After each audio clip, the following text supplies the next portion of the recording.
बहुत सारे लोगों ने बोला कि अब लाइव क्लेम प्रोसेस दिखाइए कि क्लेम कैसे हम फाइल कर सकते हैं, खुद कोई करना चाहे तो कैसे फाइल कर सकता है।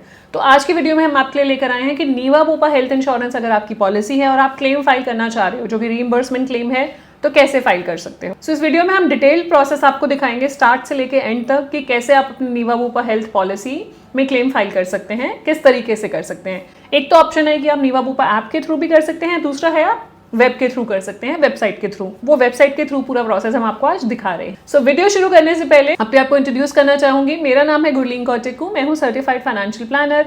हर वीक आपके लिए वीडियोस लेकर आती हूं जिससे कि आपकी इंश्योरेंस की जर्नी बहुत ही सिंपल और इजी हो जाती है, क्योंकि हमारी कंपनी की टैगलाइन भी यही है, creating a wealth of happiness. चलते हैं वीडियो की तरफ। Niva Bupa health insurance claim filing process. आपको मैं step by step screen recording दिखा रही हूँ जिससे कि आप साथ साथ अपना क्लेम फाइल करना चाहें तो कर भी सकते हैं। सो यहाँ पे आप लॉगिन करेंगे, नीवा इंस्टा असिस्ट आप सर्च कर लीजिए या www.rulesnivabupa.com/customer-service/ या आप नीवा इंस्टा असिस्ट सर्च कर लीजिए, सबसे ऊपर यही वाला आपको लिंक दिखेगा, आप इस पर क्लिक कर दीजिए। यहाँ पे आप देखिए सब कुछ इनफैक्ट कर सकते हैं, not just claim, you can do everything from here. ये Insta Assist basically self help portal है, आप सब कुछ कर सकते हैं। अपनी पॉलिसी कॉपी डाउनलोड कर सकते हैं, अपने कार्ड्स यहाँ से डाउनलोड कर सकते हैं, अपनी एप्लीकेशन का स्टेटस जान सकते हैं अगर आपने पॉलिसी अप्लाई करी है, क्लेम का प्रोसेस जान सकते हैं, क्लेम फाइल करने के बाद स्टेटस चेक कर सकते हैं, पॉलिसी रिन्यू कर सकते हैं और भी बहुत कुछ, सारा कुछ इनफैक्ट इस पोर्टल पे अवेलेबल है। आपकी कन्वीनियंस के लिए आप यहाँ पे सर्च बार में डाल दीजिए रीइंबर्समेंट क्लेम सबमिशन। वैसे तो नीचे से भी आप ले सकते हैं क्लेम्स में जाके, बट रीइंबर्समेंट क्लेम सबमिशन से वो फाइनली आपको वहां पे ले जाएंगे उस पेज पे जहां पे क्लेम आप सबमिट करेंगे। नॉन कॉर्पोरेट और corporate policy. Corporate policy basically group policies के लिए है। आप अगर रिटेल पॉलिसी होल्डर है तो नॉन कॉर्पोरेट पॉलिसी में जाएंगे।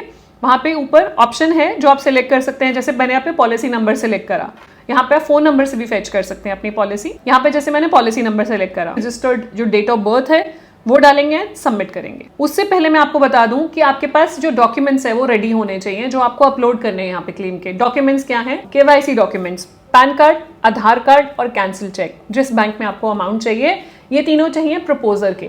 साथ में आपके डिस्चार्ज समरी स्कैन चाहिए, आपके जितने बिल्स हैं बिल्स चाहिए स्कैन, आपके रिसीट्स चाहिए, उन बिल्स की जो पेमेंट प्रूफ है वो चाहिए, आपकी कोई भी टेस्ट रिपोर्ट्स हुई हैं वो रिपोर्ट्स की कॉपीज चाहिए स्कैंड, मतलब आप स्कैन करके रख लीजिए, सारे पीडीएफ्स बना के रख लीजिए। यही डॉक्यूमेंट्स चाहिए जो आपको सिस्टम पे अपलोड करने होंगे। आगे चलते हैं। यहाँ पे ओटीपी आएगा रजिस्टर्ड मोबाइल नंबर और ईमेल आईडी पे, वो ओटीपी डालने के बाद ही ये आगे प्रोसीड होगा। ये इसलिए भी है कि कोई आपकी पॉलिसी का मिसयूज ना कर ले, कोई इन्फॉर्मेशन ना निकाल ले आपकी पॉलिसी की, तो इसलिए ओटीपी वेरिफिकेशन जरूरी है।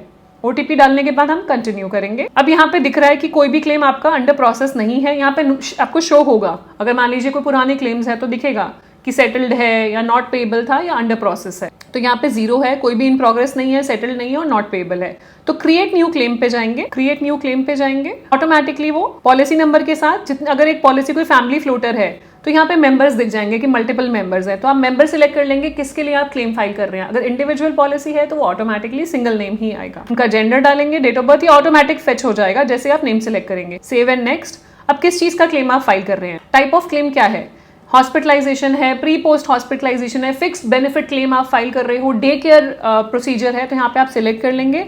क्योंकि ये प्री पोस्ट हॉस्पिटलाइजेशन क्लेम मैं फाइल कर रही हूँ तो मेन क्लेम आईडी मुझसे पूछेगा कि मतलब पहले ऑलरेडी एक हॉस्पिटलाइजेशन क्लेम हो गया है, उसके अगेंस्ट मैं प्री और पोस्ट हॉस्पिटलाइजेशन का क्लेम फाइल कर रही हूँ। डायग्नोसिस पूछा जाएगा, कॉज ऑफ हॉस्पिटलाइजेशन, अगर इन सब में से है, ये कुछ चीजें मेंशन है जैसे कि cataract, typhoid, fever, maternity, cancer, chronic kidney disease, dengue, malaria, अगर इसमें से कुछ नहीं है तो अदर्स पे आप सिलेक्ट कर देंगे और सिटी सिलेक्ट करेंगे, किस सिटी में आपका हॉस्पिटल था जहां पे आपने ट्रीटमेंट लिया, वहां पे आप हॉस्पिटल का नाम सर्च करेंगे, ऑटोमेटिकली आपका हॉस्पिटल लिस्टेड होगा जो नीचे आ जाएगा। डेट ऑफ एडमिशन और डेट ऑफ डिस्चार्ज, कब एडमिट हुए और कब डिस्चार्ज हुए वो मेंशन करना जरूरी है। टोटल क्लेम अमाउंट जो आप फाइल कर रहे हैं, तो आप क्लेम का जो डॉक्यूमेंट्स आप रेडी कर रहे हैं तो बिल्स की भी एक समरी बना लीजिएगा एक्सेल में, आपके स्क्रीन पे है जो हम यूज करते हैं, हम अपने कस्टमर्स के लिए एक समरी बना लेते हैं, किस डेट पे कौन सा बिल नंबर और कितने अमाउंट का, सो दैट एक समरी है जो हम साथ में अपलोड भी कर देंगे।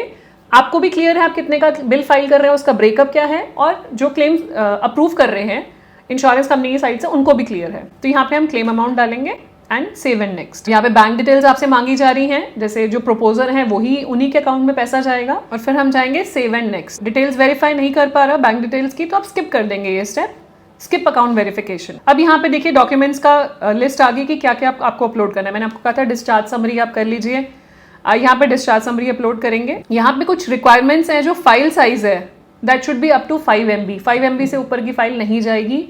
अलाउड जो फॉर्मेट्स हैं PDF, JPEG, PNG, DocX या TIFF, यही फाइल्स अपलोड होंगी। इसके अलावा कोई और फॉर्मेट नहीं होगा। अगर आपके डॉक्यूमेंट्स किसी और फॉर्मेट में हैं या बड़े साइज के हैं तो उसको कंप्रेस कर लीजिए, फिर तभी अपलोड होंगे। डिस्चार्ज समरी आप यहाँ पे सिलेक्ट करेंगे और सबमिट कर देंगे। फिर उसके बाद hospital bill and payment details, जो हमने बात करी कि बिल और उसका पेमेंट प्रूफ, वो भी आप सिलेक्ट करके सबमिट कर देंगे। एंड फिर है इन्वेस्टिगेशन एंड लैब रिपोर्ट्स, जो भी अगर टेस्ट रिपोर्ट्स हुए हैं तो वो रिपोर्ट्स लगानी जरूरी है। यहाँ पे जो मैंने आपको कहा था कि हमने आपका एक वो समरी बना के रख ली है, एक हमने टेम्पलेट आपके साथ शेयर किया था कि कौन सा बिल नंबर, कितने अमाउंट का, टोटल कितना बनता है, तो वो हम अदर डॉक्यूमेंट्स में भी अपलोड कर सकते हैं। The person who is approving the claim वो चेक कर सकते हैं उसको। फिर आपका उसके बाद है कैंसिल चेक, वो अपलोड करेंगे। KYC डॉक्यूमेंट जो मैंने आपको बताया था, पैन कार्ड, आधार कार्ड, वो आप अपलोड करेंगे। सारे डॉक्यूमेंट्स एक एक करके आप अपलोड करते जाएंगे। जब सब कुछ अपलोड हो जाएगा तो यहाँ पे डिक्लेरेशन दे देंगे, नीचे कंफर्मेशन दे देंगे, पासपोर्ट साइज फोटोग्राफ भी मांगी जाएगी। जब सब कुछ अपलोड हो जाएगा तो यहाँ पे आप कंफर्मेशन दे देंगे कि आपने सारी इन्फॉर्मेशन सही दी है, कुछ भी गलत इन्फॉर्मेशन नहीं दी और आप कहीं और से क्लेम नहीं कर रहे हैं। देखिए, आपसे क्लियरली इंस्ट्रक्शन मांगी जा रही है कि कहीं और, डिक्लेरेशन मांगी जा रही है कि आप कहीं और से क्लेम नहीं कर रहे हैं, क्योंकि इंडेमनिटी पॉलिसी में एक अमाउंट एक जगह से आप क्लेम कर सकते हैं, दूसरी जगह से नहीं कर सकते। सब कुछ करने के बाद आप सबमिट प्रेस कर देंगे। वो बोलेगा आपको make sure you reviewed all the documents, वो प्रोसेस में क्लेम चला जाएगा। और एक इस तरीके से आपका एक वेब डिजिटल ID क्रिएट हो जाएगा। आपको एक जो क्लेम ID है वो लगभग 48 आवर्स में आपको मिल जाता है, विद इन 48 आवर्स, बट एक वेब डिजिटल ID क्रिएट हो जाएगा कि आपका क्लेम सबमिट हो गया है, उनके पास डॉक्यूमेंट्स चले गए हैं। है ना सिंपल प्रोसेस, बहुत ही सिंपल प्रोसेस है, प्रोवाइडेड आपके पास डॉक्यूमेंट सारे वन गो में होने चाहिए। ऐसा ना हो कि कोई डॉक्यूमेंट ना हो, आप एक बार लॉगिन करें फिर दोबारा लॉगिन करेंगे एंड सो ऑन। तो डॉक्यूमेंट अगर आपने वन गो में रेडी कर लिए तो क्लेम प्रोसेस बहुत ही स्मूथ है। इसके बाद आपको टाइम टू टाइम आपका क्लेम ID भी जनरेट होगा विद इन 48 आवर्स, और टाइम टू टाइम आपको क्लेम की अपडेट भी मिलती रहेगी कि क्लेम किस स्टेटस पे पहुंचा है, वेरिफिकेशन में है, रिव्यू और डिसीजन में है, या कुछ एडिशनल अगर इन्फॉर्मेशन चाहिए तो भी इंश्योरेंस कंपनी आपको रीच आउट करेगी on your mail and SMS both. तो just look out for that. कुछ भी क्वेश्चन हो क्लेम प्रोसेस के रिगार्डिंग नीचे डालिएगा कमेंट सेक्शन में, हम कोशिश करेंगे आंसर करने की। नीवा बुपा के सेल्फ हेल्प पोर्टल पे भी आप क्वेरी रेज कर सकते हैं। क्लेम का अपडेट नहीं मिल रहा तो वहां पे भी क्वेरी पोस्ट कर सकते हैं, आपको पूरा अपडेट दिया जाएगा। एंड अगर यूजफुल लगी हो तो प्लीज शेयर कर दीजिएगा अपने फ्रेंड्स एंड फैमिली के साथ, जो हमेशा परेशान रहते हैं यार क्लेम फाइल कैसे करूं। तो क्लेम प्रोसेस फाइल करना बहुत ही सिंपल है। और जाने से पहले क्विक रिमाइंडर, अगर अभी तक आपने हमारे चैनल को सब्सक्राइब नहीं किया, कर लीजिए, so that you get the useful and right information at the right time. मिलते हैं नेक्स्ट वीडियो में नए टॉपिक के साथ, तब तक stay safe, take care, bye bye.